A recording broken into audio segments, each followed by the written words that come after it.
우리 드보라 성가대 찬양 하나님께 영광이 되고 감사합니다.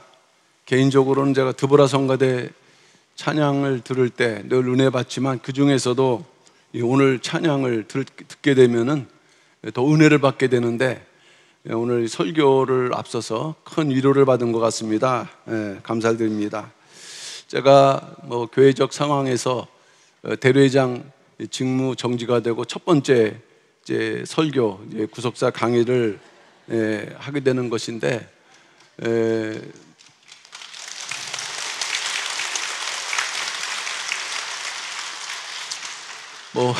박수 베려고 말씀드린 건 아니고 이제 또 그 목사직이 정지된 건 아니냐 이걸 이제 설명드리려고 당회장, 대리회장 직무정지 본안 때까지 이렇게 돼 있습니다.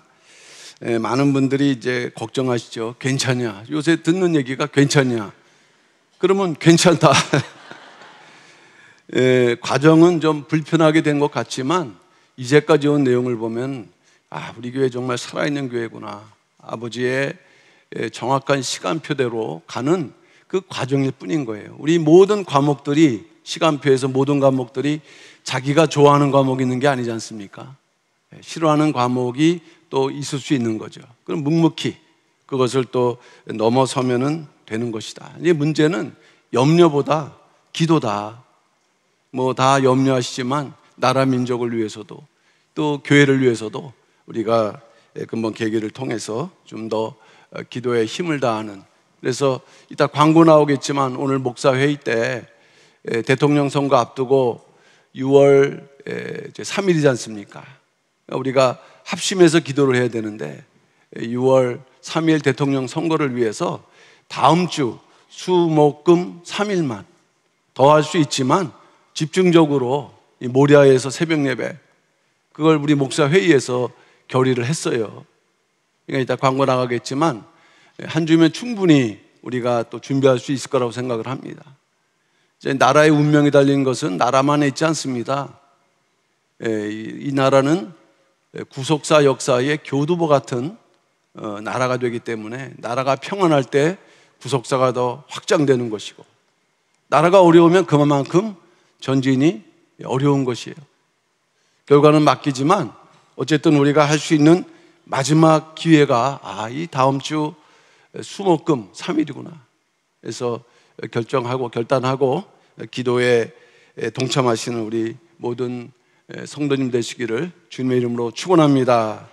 저는 오늘 번제인데 내용이 너무 많아요. 그래서 이걸 나눠서 그러니까 어디에서까지 나눠야 될 것인가 고민될 정도였는데 어쨌든 1번, 2번 나눠서, 그리고 지금 제사가 관건인데 이 번제를 정확하게 이해를 할 때 하나님의 그 제사를 통한 구속, 그 경륜, 역사, 교훈들이 우리에게 이해가 되는 거예요.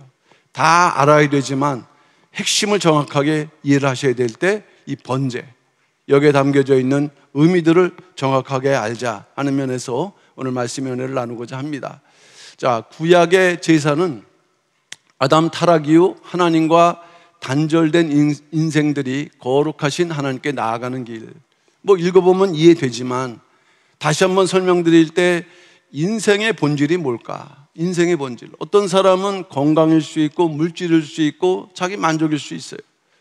그러나 성경이 말씀하는 인생의 본질은 죄와 그 죄 가운데 구원받는, 로마서 5장 12절 한 사람이 범죄함으로 이 세상에 사망이 왔는데 그걸 헤아리고 이 죄의 문제를 해결하는 것이 인생의 본질이다. 그런데 죄가 있다 보니까 하나님께 나아갈 수 없어요. 왜? 단절이 있기 때문에.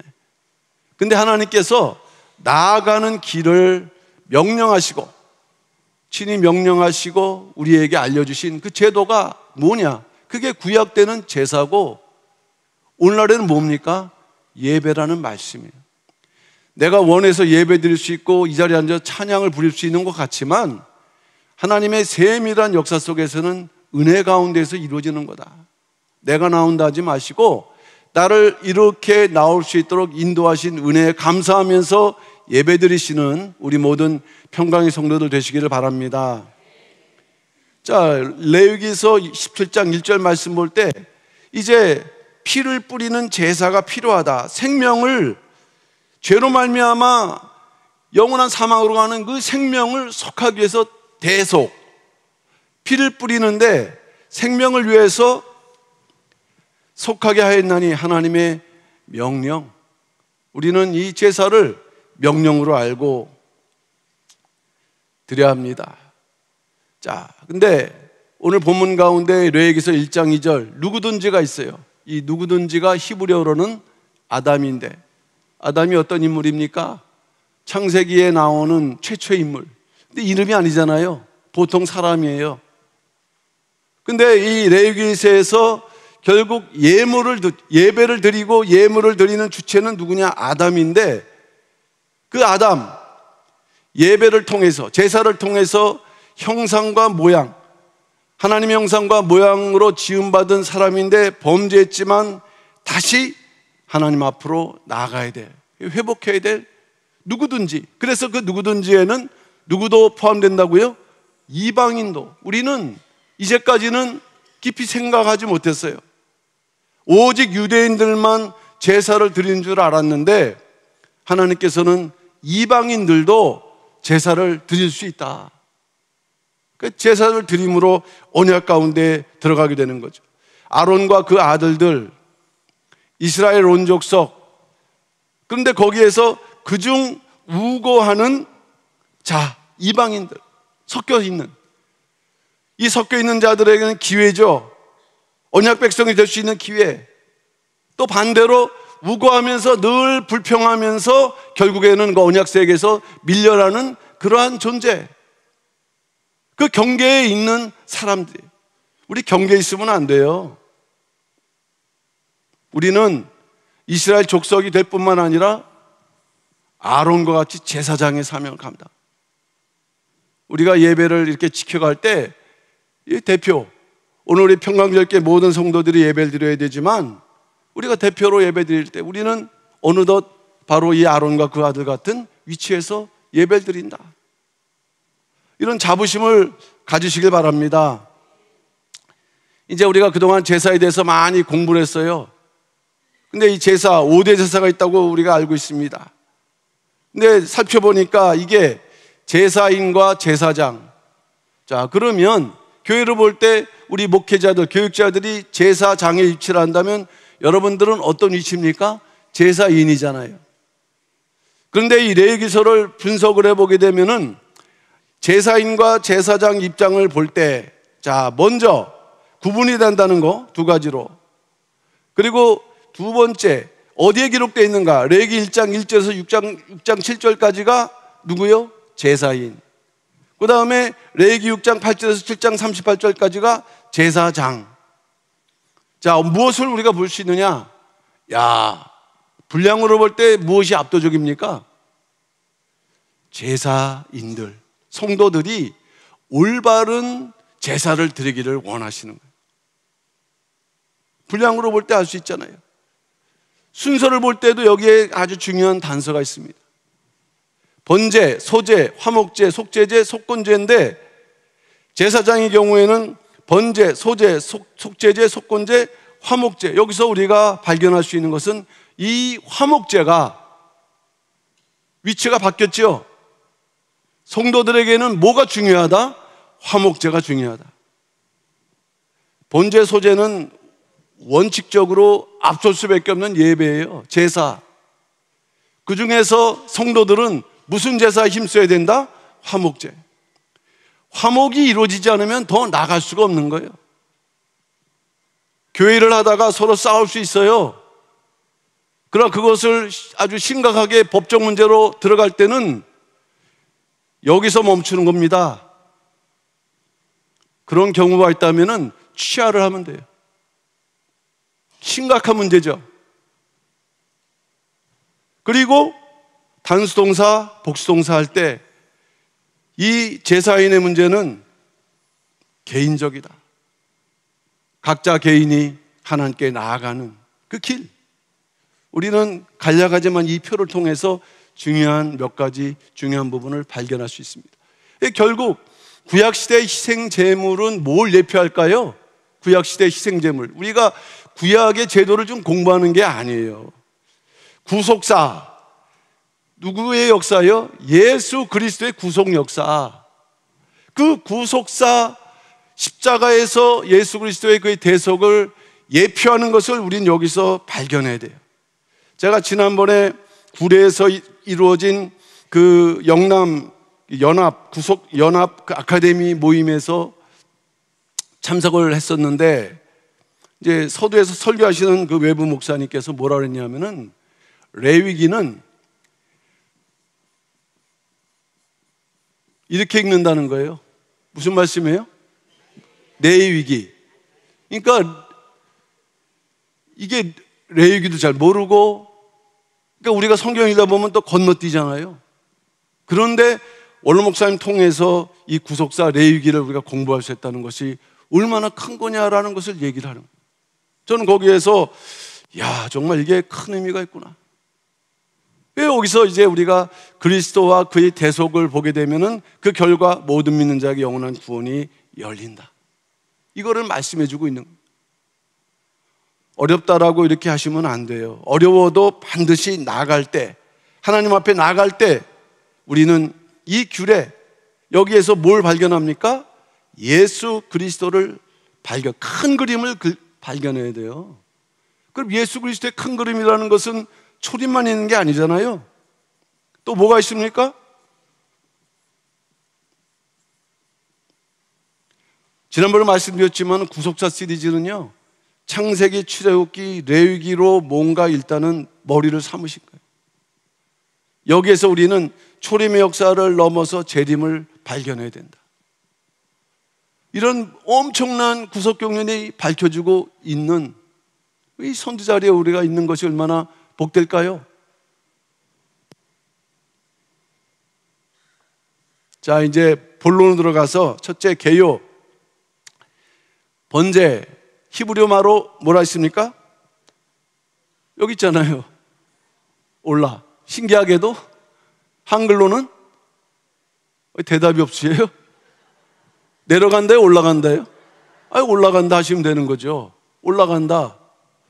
야, 이 뭐 히브리 말하고 우리의 말하고 좀 뭔가 연관이 있는가? 뭐 그렇게까지 생각할 건 없고, 올라간다 너무 의미가 확 오는데, 자, 희생 제물 전체가 불로 태워져서 뭐가 올라가야 된다는 얘기예요? 향기가 올라가야 된다. 여기서 우리가 공부하면서 내 예배가 향기가 될 수 있는 조건이 뭔가를 우리가 발견해야 된다. 앉아있다고 해서 되는 게 아니에요. 다른 생각 갖고 다른 마음 갖고 앉아있으면 향기가 될 수 없는 거예요. 자, 헬라어로 볼 때는 이 향기가 되기 위해서는 일부가 아니라 뭐예요? 전부가 불에 태워져야 된다. 토요일 날 에스겔 성전을 공부했지만, 에스겔 성전 3층 골방에 있는 제사장들은 남은 제물을 갖다가 남은 제물을 다 태울 때, 이 남은 제물이 태워질 때 제사가 완료되는 거예요. 그러니까 나에게 남아있는 게 뭐가 있는가 하는 것을 하나님께서 우리에게 기회를 주고 계시는 거예요. 근데 결국 철저한 뭡니까? 자기 희생. 이 번제를 통해서 우리에게 말씀하는 것은, 성도는 모든 일에 있어서 자기 희생 정도가 아니라 무슨 희생? 철저한. 이것을 우리에게 교훈하고 있는데, 5대 제사 중 대표가 되는 이 번제를 보게 되면 이스라엘에서 가장 많이 드려진 제사가 됐습니다. 성경에 가장 먼저 등장하는 제사. 실제로는 창세기 4장의 제사는 누가 먼저 드려요? 가인과 아벨. 분명히 아벨의 제사도 번제지만 이 번제라는 용어가 사용되는 최초 창세기 8장 20절 누가 드렸습니까? 노아. 그 다음엔 누굴까요? 22장 2절 아브라함. 아주 굵직한 분들이 하나님 앞에 나아가는 길로 택한 것이 번제다. 지금 우리가 번제를 어떻게 드릴 수 있어요? 내용을 깨달아서 예배를 드리는 자세를 통해서 우리는 회복할 수 있다. 우리도 이러한 번제의 예배를 드리는 성도가 되어야 된다는 것을 말씀하고 있는 거예요. 자, 이제 출애굽 이후에 하나님께서는 얼마나 이거 중요하게 생각하셨는지, 무슨 번제? 그러니까 하나님이 요구가 또 많으셔요. 야, 일주일에 한 번 드려라가 아니에요. 매번. 하루에 몇 번? 2번. 그러니까는 성전에서 레위인들, 제사장들이 가만히 있는 게 아니라 매번 제사에 집중하는. 세상에서 볼 때는 참 할 일 없는 놈들이구나 이렇게 생각할지 모르지만 하나님은 그걸 통해서 세상을 또한 용납하시고 통치하시는 거예요. 우리 성전에서 이런 예배가 될 때 기쁨이 있을 때 하나님의 은혜가 넓어지는 거예요. 그러니까 이 제사의 신앙의 그 인생의 그 승패가 달려있다. 그렇게 간단하게 생각하시면 안 된다 말씀입니다. 그리고 중요한 때 성결의식, 출산, 정결의식, 절기 이럴 때 드리는 만큼 이 번제의 정신을 우리가 알아야 되는구나. 또 이방인 또 말씀하는데 이처럼 하나님의 뜻은 모든 열방의 구원, 그것을 말씀하고 있습니다. 자, 그러면 이제 구체적으로 어떨 때 번제를 드리느냐 할 때 개인이 번제를 드리기를 원하는 때, 그 다음에 의무적으로 드려야 될 때 두 가지로 나눠지는데 일단 의무적으로 드린 번제를 보게 되면은 말씀드렸던 대로 매일 드리는 뭐예요? 상번제. 두 번째 특별한 날 절기에 드릴 때, 절기는 아시잖아요. 3대 절기. 추가된 두 가지 절기, 나팔절. 그 다음에 속죄, 대속죄일. 거기다가 특별한 날은 뭘 말할까요? 특별한 날. 어떤 날? 제사장 무슨 생일날? 뭘까요? 최대한 한번 우리가 생각해 볼 때. 아니, 우리 성도에서 제일 특별한 날 뭐예요?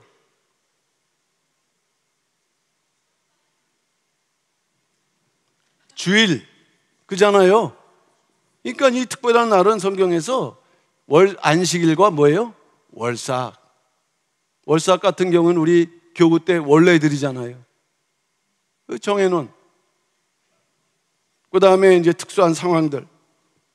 이럴 때 의무적으로 드려야 된다. 자, 그러면은 어떤 때 상번제하고 또 절기가 겹쳤다. 그러면 뭉쳐서 드릴까요? 아니면은 따로따로 또 드릴까요? 그렇기 때문에 이 상번제라는 게 이게 어떻게 할 수 없는 고정적인, 누가 뭐라도 드려야 되는, 불이 꺼져서는 안 되는 그런 걸 요구하신다. 매일 드린 상번제, 매일 아침과 저녁에 모든 이스라엘을 대표해서, 그죠? 몇 명이 제사를 드렸겠어요? 10명이 될지, 수명이 될지. 그러나 그들은 이스라엘 대표한다. 조석번제, 아침, 저녁 항상 드리는데 매일 드려야 된다. 상번제. 어쩌면 우리에게도 이 상번제를 요구하실 수도 있겠다. 그러나 교회는 안 나온다 할지라도 생활 속에서 우리가 번제에 대한 삶을 살아간다 한다면 우리는 상번제를 드리는 성도가 될 줄로 믿습니다. 시내산에서는 이제 상번제라고 명칭을 했고, 그래서 무조건 1년 되고 흠없는 수양, 그러니까 1년 된 수양들, 흠없는 수양들은 딱 대기하고 있어야 되는 거예요. 하루에 몇 마리씩? 2마리씩이잖아요. 아침 저녁이니까. 양이 없는데요. 2년 된 거 어떡하죠? 하나님께서 그러면 알았다, 내가 봐줄 테니 드려라. 이게 돼요? 그 관리 못한 이제 책임자들은 하나님께서 다 무시무시한 거예요. 사실 이거 지키기 위해서. 우리가 생각할 때는 레위인들, 제사장들이 성전에서 그냥 있는 것 같지만 하나가 명령을 벗어날 때 이 생사화복이 주관되는 정도의 이 어려운 일들이 이제 이 번제에 관련된 일들이죠. 절기를 맞을 때도 끊어져서도 안 된다. 절대로 대체하지 못해요. 특별한 날, 말씀드렸던 대로 3대 절기, 나팔절, 레위기서 23장 24절 볼 때 7월 1일, 대속죄일 며칠입니까? 7월 10일, 레위기서 25장. 근데 이 두 가지 절기는 어쨌든 마지막에 대한 징표, 그리고 이것이 이제 12권 하권에서 다뤄질 내용, 그리고 안식일 월삭 말씀했습니다. 반드시 드려야 된다. 겹친다고 해서 상번제하고 따로 이렇게 겹쳐서 하는 게 아니다. 특수한 상황, 제사장 위임식, 취임식, 자녀가 출산, 결례, 이 가족에 있어서는 얼마나 큰 날입니까? 축복된 날. 환자가 정결예식, 뭔가 인생에 있어서 정말 그 자기의 어떤 모든 문제를 해결하기를 원하는, 얼마나 간절하겠어요. 간절함이 정말 하나님께 연락되기를 원하는 제사, 번제. 서원을 완성했을 때, 야, 얼마나 그 축복된 일이에요. 인생에 있어서 내 하나님과 약속을 이뤘다. 자기의 모든 것을 또 이렇게 표현한다. 번제.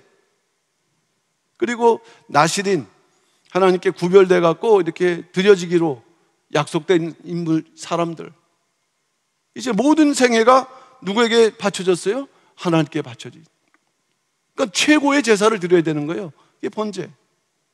법궤가 돌아왔을 때 얼마나 축복입니까? 왕이 드린 제사.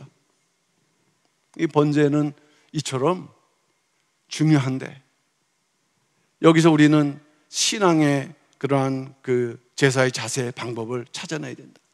그럼 이제 큰 두 번째로, 번제 때는 어떤 제물로 드려야만 이 번제가 하나님 앞에 연락되는가 하는 것이에요. 자, 두 가지로 우리가 볼 수 있는데, 제사인이 드리는 예물, 제사장도 예물을 드릴 수 있지만 일단 제사인이 드리는 예물을 중심으로 볼 때 두 가지를 하세요. 자, 첫 번째는 뭘 하십니까? 누구든지 못 중에서 생축.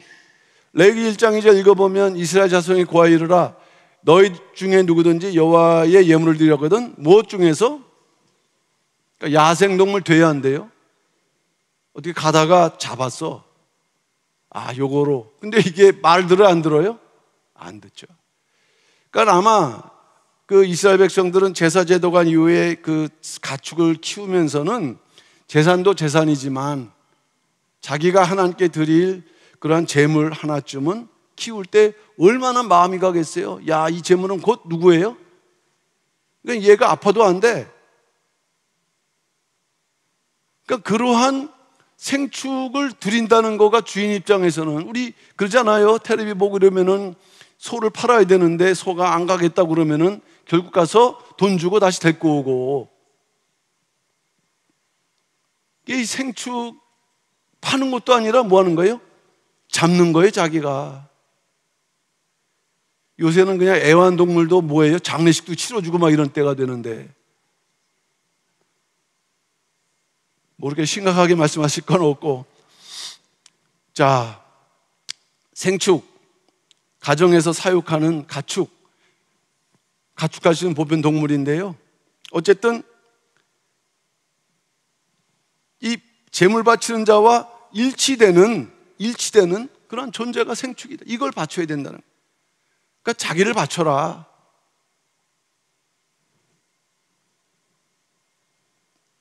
그리고 형편에 맞게 하나님은 이렇게 공평하시다. 제물 무조건 뭐 소를 하라. 지금 소 한 마리도 사기 어려운데 그 당시는 더 힘들죠.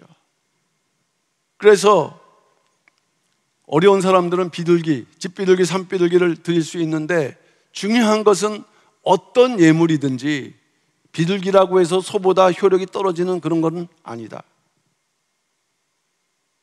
우리가 헌금할 때도 형편에 따라 정직하게 드리는 그것이 정답이다.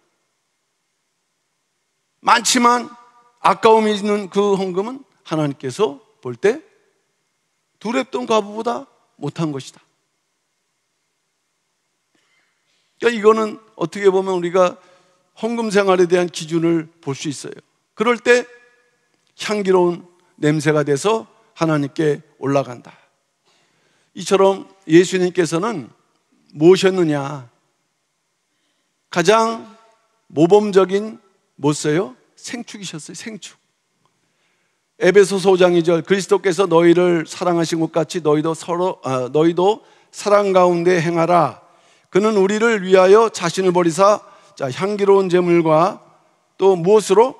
생축으로, 하나님 아버지의 생축으로 돌아가신 거예요. 아버지와 아들 관계잖아요. 곧 아버지의 마음이 표현되는 거예요. 아들은 또 아버지의 마음을 알기에 자기의 모든 것을 내어버리는. 어쩌면은 잘 키웠던 생축들은 주인 대신에 내가 죽는구나 하면서 이렇게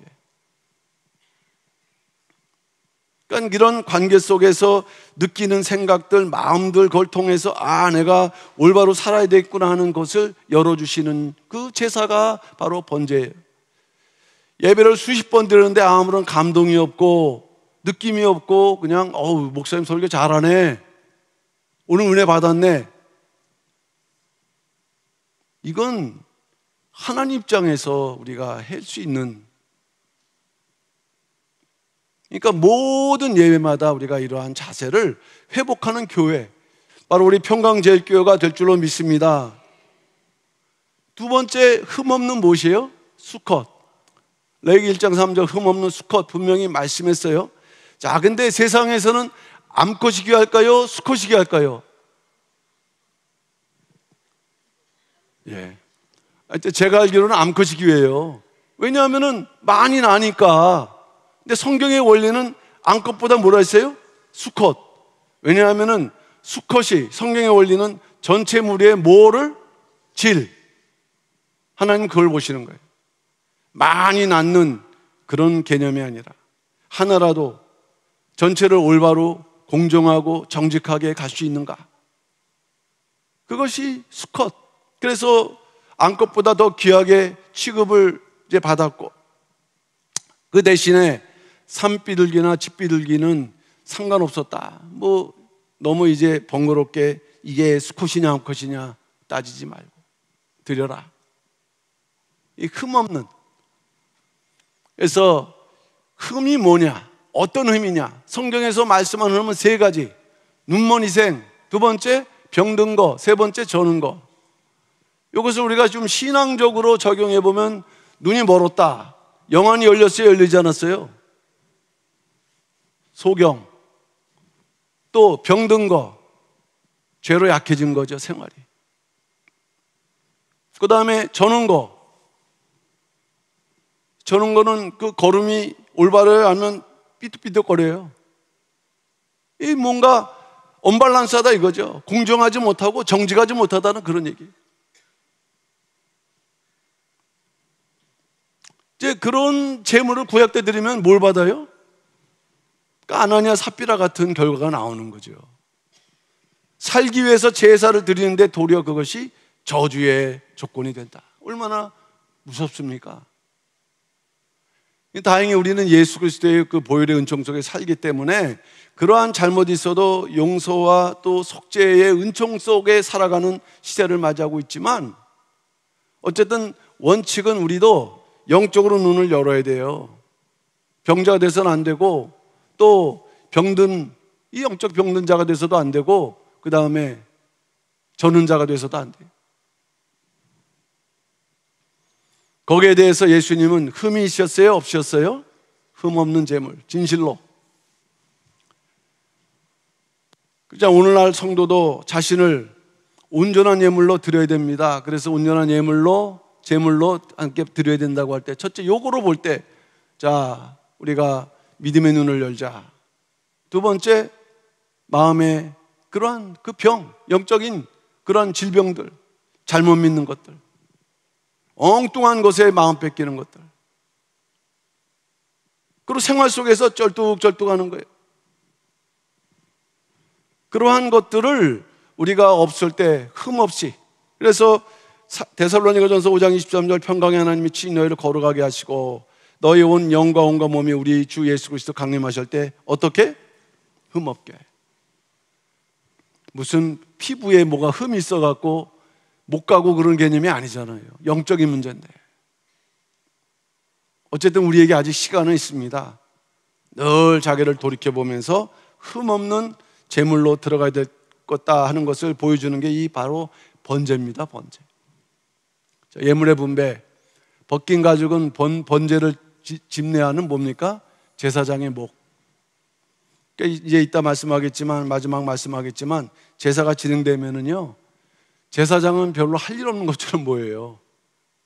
옛날에는 사실 막 우리가 무지한 거죠. 그냥 예물만 딱 갖다 주면 제사장과 레위인이 알아서 따닥 처리할 줄 알았거든요. 가만히 옆에서 보면서 그래도 마음 느낌을 느끼는 거로 알았는데, 그게 아니에요. 거꾸로예요. 지가 다 해야 돼요, 죄인들이. 그러니까 제사장 그걸 도와주는 거예요. 그런데 하나님께서는 그 벗긴 가죽, 아마 그 당시에 가죽은 중요했겠죠. 가죽을 누구에게로? 제사장에게로. 이 제사장 뭐 이쁘나 고우나 그 개념이 아니라 하나님의 그 은혜 가운데 세워진 분들을 존중할 때 하나님께서는 우리 성도들을 존중할 줄로 믿습니다. 예, 이제 그 외에는 다 뭐하라? 태워라. 왜? 하나님께 가는데 남는 거는 가죽, 제사장. 이제 마지막에 결론적인 부분이, 자, 드리는 방법. 이 드리는 방법 속에 또 많은 풍요로운 그러한 내용들이 나오고 있다. 자, 첫째 방법이 있어요. 그 순서. 지금 우리가 이제 교회 막 법적인 그런 문제를 이제 막 하다 보니까 이 절차라는 게 있어요. 절차. 어려운 내용이지만 결국은 뭡니까? 이게 뭐예요? 순서. 이 순서가 없으면 아무리 옳다고 하지만 인정 안 해버려요. 되게 좀 어떻게 보면 좀 웃긴 것 같지만 그만큼 절차가 중요하다.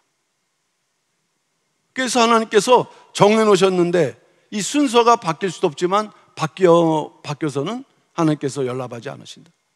첫 번째, 자, 제사인이 등장하죠. 자, 이 드리는 방법이 모두 몇 개입니까? 9개. 9개 중에서 제사장은 5개, 제사인은 몇 개요? 4개. 순서적으로 보면은 1, 2, 4, 6 이렇게 나눠져 있어요.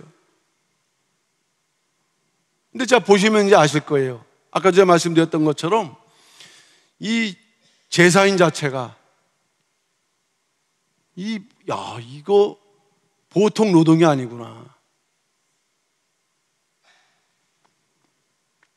내가 힘들어서라도 다음부터는 내가 죄 짓지 않겠다라는 정도의 고난이도 고통이 노동. 자, 첫째 뭘 합니까? 안수. 자, 자기의 그 바치는 번제물 머리에 안수할 때 이 제물이 죽어 있어요? 살아 있어요? 살아 있어요. 그러니까 자기의 죄를 누구한테 전가하는 거예요? 제물에게. 안수함으로. 제사에는 제물을 잡기 전에 제물의 머리에 안수한다. 그럼 그 순간에 한번 생각해 보세요. 우리가 제사인 됐다고 할 때 얼마나 많은 생각이 들까요? 아유, 야, 내가 미안하다. 이게 뭐예요? 제물과 제사인은 뭡니까? 연합. 그래서 안수할 때 법적인 효력이 시작되는 거예요. 영적 효력이 시작된다. 그러면 안수함으로 이제 끝난 건가요? 아니에요. 효력은 시작되는데 이제 마지막 인침을 딱 받는 순간까지 가야 이 제사가 효력이 있다. 어쨌든 안수를 해서 자기의 모든 것들을 전가시키는, 안수하면 자, 연락 누가 받으셨다는 얘기예요? 하나님께서 받으시고, 야, 이제 내가 덮어주겠다. 이제 약속이 시작되는 거죠. 그럼 두 번째 단계. 자, 제사인이 드디어 뭘 잡습니까? 제물을 잡는다. 그는 여호와 앞에서, 그는 이게 제사인이에요. 수송아지를 잡을 것이요 그랬어요. 자, 제물을 잡는 장소 여호와 앞에, 하나님 앞에서, 하나님 임재 앞에서. 그 구체적인 장소는 번제단 북편이다. 그럴 때 이 여호와 앞이라는 것은 하나님의 임재라는 그러한 거룩한 두려움을 가지고서 제물을 이제 잡아야 돼. 옛날에 우리 이제 아주 오래된 얘기죠. 그 소각장이라는 게 있는데 그때는 불 막 떼우고 이럴 때거든요. 근데 어디서 개 한 마리가 들어와 갖고 저걸 잡아서 어떻게 한번 좀 어떻게 조치를 하자. 이제 그 일하시는 분들 그랬어요. 그 잡았죠. 근데 그 다음 단계로 이걸 어떻게 이제 그 생명을 끊어야 되는데 아무도 그걸 못 하는 거예요. 야, 그러더니 어떤 일이 있었는가? 불에다가 던져놓고 물론 이제 도망 나왔죠. 예, 제가 그때 이 조그만 그 동물 하나도 이 목숨을 끊는다는 게 너무너무 어려운 거구나 하는 걸 제가 이제 느꼈거든요. 근데 여기서 진짜 오늘날에도 그 소 잡는 사람이 따로 있잖아요. 이 사람들이 무슨 훈련된 사람도 아니고 무슨 뭐 칼 같은 게 무슨 이렇게 날카로워갖고 쑥쑥쑥 잘라지는 것도 아니고, 어쨌든 이러한 어려움 속에서 하나님의 두려움을 느끼고 번제단 북편, 이거는 이제 번제단의 이제 위쪽인데요.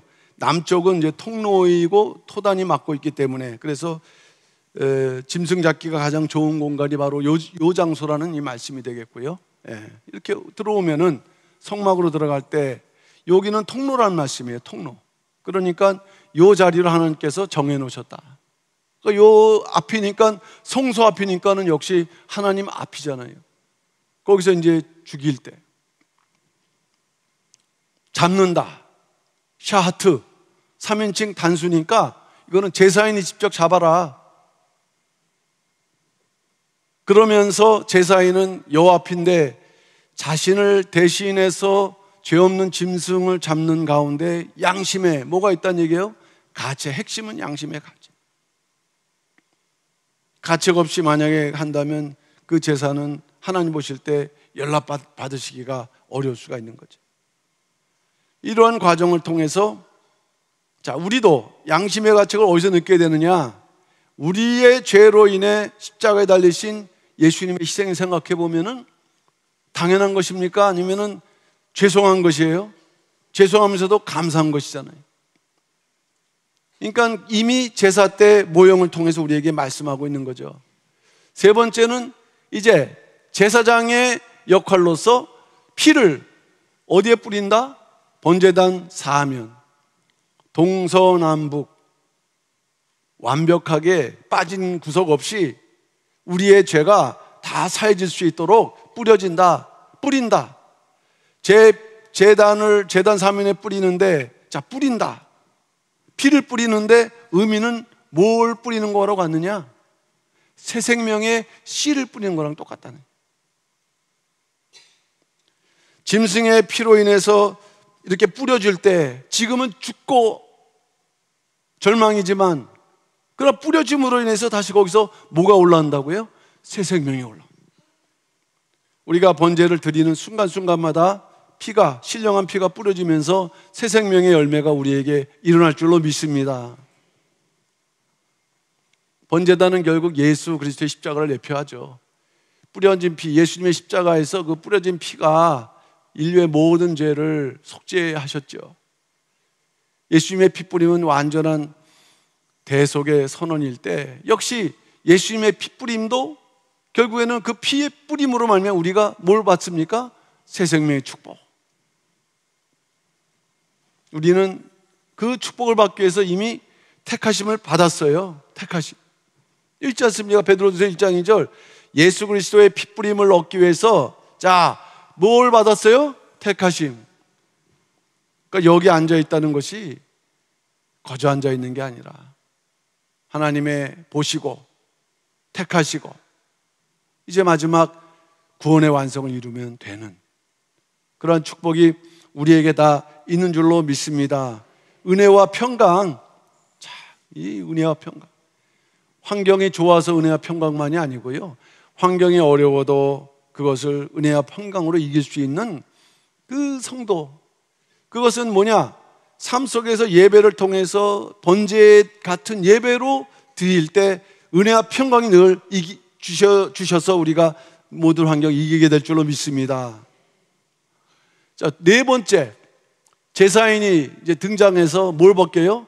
가죽을 벗기고. 죽이는 것도 어려운데 이거는 이제 가죽을 벗기는 일. 또 각을 뜬다 그랬어요. 이 가죽 벗기고 각을 뜨는 과정은 5대 제사 중에서 번제에만 나타난다 그랬습니다. 가죽을 벗기다. 옷을 벗기는 건데, 자, 가죽을 벗기니까 근사했던 동물이 뭐만 남아요? 살덩이만 남으니까 이게 돼지인지 이게 손지도 모를 정도로. 물론 돼지는 제물이 아니죠. 그러니까 너무 이 적나라한 거에 볼품없는 인간의 본질이 그렇다.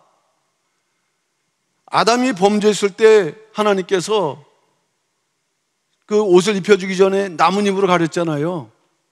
근데 하나님께서 뭘 또 입혀주셨습니까? 가죽옷을 입혀주셨잖아요. 근데 벗기고 나니까 볼품없는, 그게 인생의 본래 모습이다. 그걸 깨닫는 거예요. 아, 이게 벗기고 나니까 이게 누구다? 나의 모습이구나.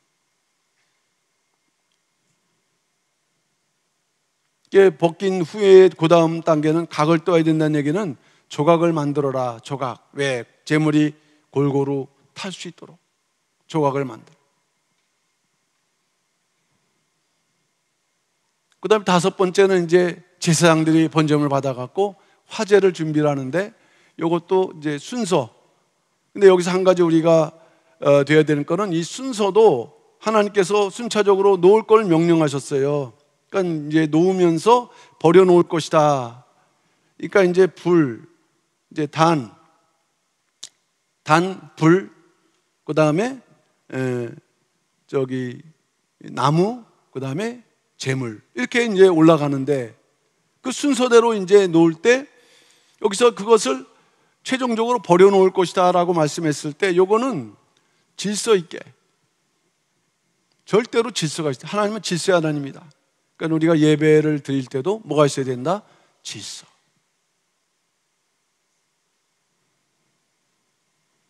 자, 보셨죠? 단 위에, 불 위에, 나무 위에.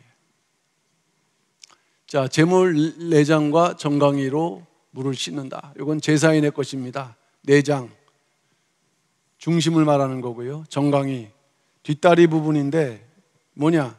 왜 이것을 씻느냐? 악취나는 음식물 찌꺼기가 없도록. 정강이는 흙이 묻어 있기 때문에. 그런데 내장과 정강이가 상징하는 것은 결국 그 제사를 드린 사람의 마음과 몸을 상징하고 있다. 그러니까 이 제사의 과정이 단순한 것 같지만 엄청나게 정교합니다. 네 마음과 이 몸을 씻지 않고서 제물 낼 수 없다. 일곱 번째, 제사장이 제물 불살라 뭘 삼습니까? 드디어 이제 화제를 통해서 번제를 삼는데, 여기서 이제 불 사른다. 불에 태우는데 그 나오는 연기가 향이 되는 그런 개념이 아니라, 향기라고 할 때는 뭡니까? 하나님께 만족이 되었다. 이 예배가 내가 명령한 순서대로, 또 너희의 마음, 중심, 내 마음대로, 내 만족대로, 그게 될 때 향기가 된다는 거예요. 그러니까 결국 첫째는 하나님의 명령하신 규례대로 행할 때 향기가 되는 거고, 또 그 규례 안에 정강이를 씻으면서 또 내장을 닦으면서 냄새나지 않는 이런 부분이 충족이 될 때 뭐가 되는 거예요? 향기. 겉으로 태울 때 나는 냄새는 똑같아요. 근데 냄새가 되는 게 있고 뭐가 되는 게 있습니까? 향기가 되는. 하나님을 만족시키는 그러한 제사, 그럴 때만 향기다. 하나님 만족되는 과정에서 첫째, 향기가 되면은 하나님의 진노가 어떻게 됩니까? 죄에 대한 진노가 진정되고, 그리고 하나님이 뭐 하셔요? 기쁨. 아, 야, 짧지만 내가 기쁜다. 네가 이 믿음을 회복하는구나. 기쁨. 그러면서 서로 하나님 주신 은혜 가운데 우리가 뭘 얻습니까? 제사를 통해서 안식을. 자, 이제 여덟 번째, 아홉 번째 끝나가고 있습니다. 여덟 번째, 제사장이 단위 석쇠 위에 아침까지 번제물을 두고 불이 꺼지지 않게 한다. 아침까지. 이건 뭐냐면은 저녁 상번제 제물을 갖다가 꺼지지 않도록 지켜라는 말씀이겠고요. 그리고 여기서 반복적으로 3번이나 불을 꺼뜨리면 안 된다. 왜? 불은 뭐를 상징해요? 하나님의 임재. 성령이 우리에게 임하실 때 그게 하나님의 임재일까 아닐까요? 임재죠. 성령의 불을 꺼뜨리면은 어둠의 영의 역사가 우리에게 들어오는 거예요. 우리가 밝아져야 돼요. 말씀으로.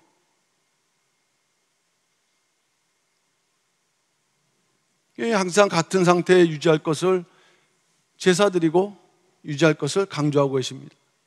자, 마지막 9번째, 제사장이 번제의 제를 진 바깥 정결한 곳에 가져다 버린다라고 할 때 이 마지막 부분이 또한 우리에게 주시는 그 중요한 메시지가 담겨져 있는데, 일단은 제사장이 그 진 안에서, 저기 그 성막 안에서는 그 예복을 입고 그 번제단에서 남은 죄를 정리를 한 반면에 이제 그걸 바깥으로 버려야 되잖아요. 성전 밖으로, 성막 밖으로 나갈 때는요, 옷을 갈아입는다 그랬어요. 옷을 갈아입는다. 왜? 그곳은 속된 곳인데, 그러나 하나님께서 이제 구별하심으로 다시 정결한, 그래서 속됨, 정결, 거룩, 이 과정 속에서 이제 마지막 이 죄를 진 바꿔서 버리는, 이것이 이제 그 번제의 마지막 과정인데요, 이건 뭘 의미하느냐? 예수님께서 어디에서 십자가를 달려 돌아가셨습니까? 영문 밖에서. 근데 이 히브리 기자는 뭐라 그랬어요? 13절, 그런즉 우리는 그 능력을 지고 영문 밖으로 그에게 뭐하자? 나아가자. 그러니까 우리가 이러한 믿음의 자세로서 그저 이제 제사를 드릴 뿐만 아니라 제사장처럼 예수님의 그 달리신 십자가의 장소로 나아가는 그러한 믿음의 삶을 우리가 살아갈 때 우리의 삶 자체가 번제가 되고 또 하나님께 연락되는 삶이 된다는 걸 깨달으셔서 이제 앞으로 또 우리가 제사를 공부를 해야 되겠지만 이 번제가 그만큼 중요하구나 깨달으시고 항상 삶 속에서 번제를, 예배를 통해서 번제를, 신령한 번제를 드리실 수 있는 우리 모든 평강의 성도들 다 되시기를 주님의 이름으로 축원합니다. 기도하겠습니다. 사랑의 아버지 하나님, 감사드립니다. 오늘도 목요 구국 예배를 통해서 저희들에게 또한 귀한 하나님의 말씀, 구속사 CD 12권 상권, 특별히 번제에 대해서 살펴볼 수 있도록 축복하시니 진심으로 감사드립니다. 우리가 예배드리는 그 자세를 알려주고 있는 이 말씀들을 통해서 우리가 예배 평생 드려왔지만 더 진실한 예배, 하나님 연락하시고 기뻐하시는, 그래서 또한 이렇게 안식하시는 예배를 드릴 수 있는 우리 모든 평강의 성도를 다 될 수 있도록 역사하시고 인도하여 주시옵소서. 나라가 6월 3일 대통령 선거로 인해서 아버지 하나님이 올바른 길을 갈 수 있는 길을 열어주시되 우리 평강의 성도를 더욱더 기도함으로 나라를 지키고 교회를 지킬 수 있는 모든 평강의 성도를 될 수 있도록 역사하여 주시옵소서. 특별히 16대 교구 우리 김효선 성도님 기억하시고 아버지 하나님의 뇌경색으로 마비 증상이 왔지만 아버지께서 도와주실 때 모든 아버지 순환이 이루어지는 또한 기적의 역사가 나타날 줄로 믿습니다. 도와주시고 반드시 귀한 가정에 하나님의 은혜의 표징이 아버지 힘있게 나타날 수 있는 기회가 될 수 있도록 역사하여 주시옵소서. 예수님 이름 받들어 감사 기도 올려옵나이다. 아멘.